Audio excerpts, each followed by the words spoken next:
As Juan Crookshank, your one and only Move Swiftly speaker, checking in for a daily Move Swiftly thought, giving you a perspective on teamwork that you will not get anywhere else.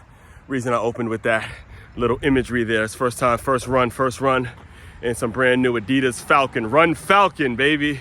Didn't want to break them in yesterday because I had a race, had a 5K to do, but broke them in today. Nice 8-mile run. They felt pretty good. It's a local Adidas store that has some great deals on shoes, running shoes. Usually there's Brooks, and I actually found another one right there in the there's a outlet right near where I reside out here in Palm Beach. So found another one that has some on clouds. I've been wanting to try those for a while too. So we on it. Trust me, believe me. 2026, excuse me, I'm already on 2026, but thriving in 2025. Looking for that shoe sponsored deal or any running company, any company that associates themselves with running. I'm sure there's a lot we can talk about in regards to sponsorship and deals that could be cut, whatever it is, It's all about win-win. Always think win-win when we're talking business, all right? So as far as that is concerned, that brings me to today's Move Swiftly thought. I actually have one of the shirts on now. Another race recap. This is my first time running the, I believe it's Take the Bridge. Cross the bridge, something about taking the bridge or crossing the bridge or something like that. Cross the bridge 5K.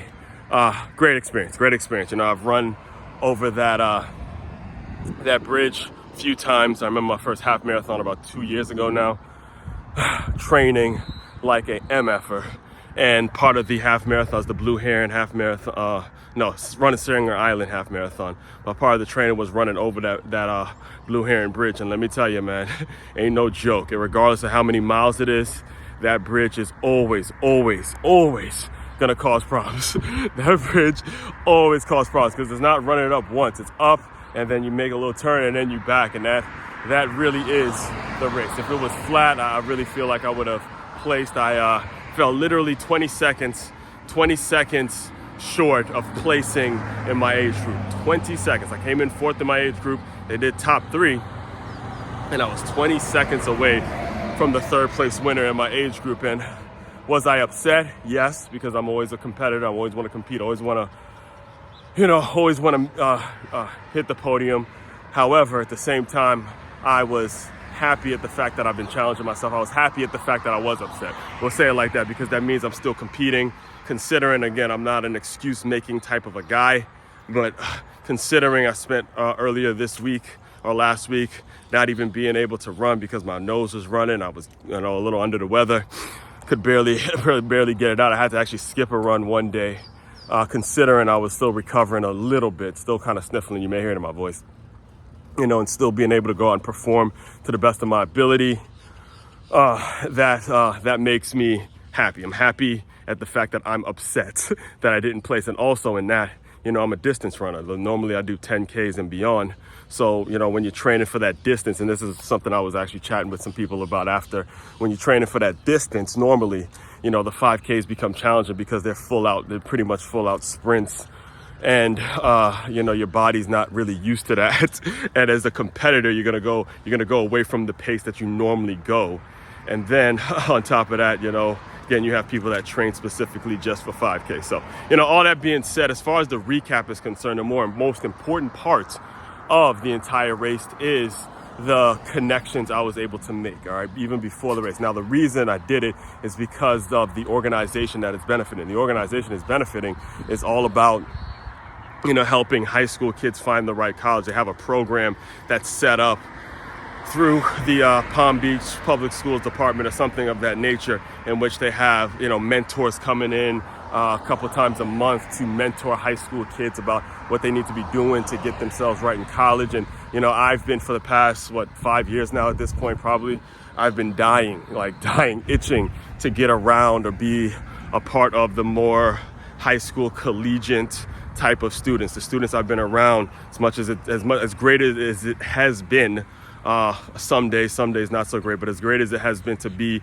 someone that is looked up to and admired by younger kids, there's a certain element, there's just a cap on the things I can do because the adults normally, and again, I try to do my best not to blame the kids whenever I discuss the things that piss me off or bother me about the situations I've been in it's really about the adults I'm around that I really, really do have incredibly, I'm trying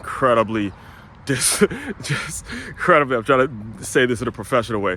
We disagree on a lot, and that's putting it mildly. I can't say too much right now, but there's a lot of disagreements between myself and the adults that I have worked with, have and still work with to this day in regards to what's best for the kids. Now, I don't let it affect my job. I don't let it affect the work I do every day. If you were seeing me while I'm there, you would never know how much it actually bothers me. But at the same time, I'm bringing all this up to give you more of my race recap.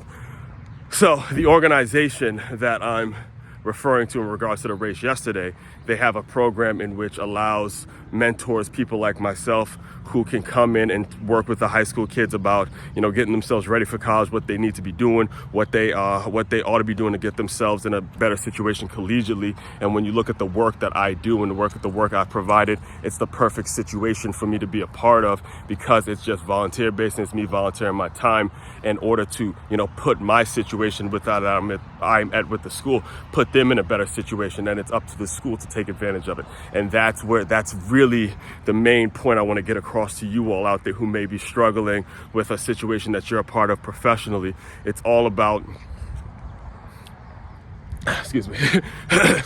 it's all about taking the initiative. It's all about taking the initiative and provide the things that you need to provide in order to make it so your situation improves. But it's going to start with you taking the initiative. And when you take the initiative to do things, there's nothing, absolutely nothing any individual, any organization can do to you, because you have yourself in a ready, set position. All right, so that's all I'll say about that for now.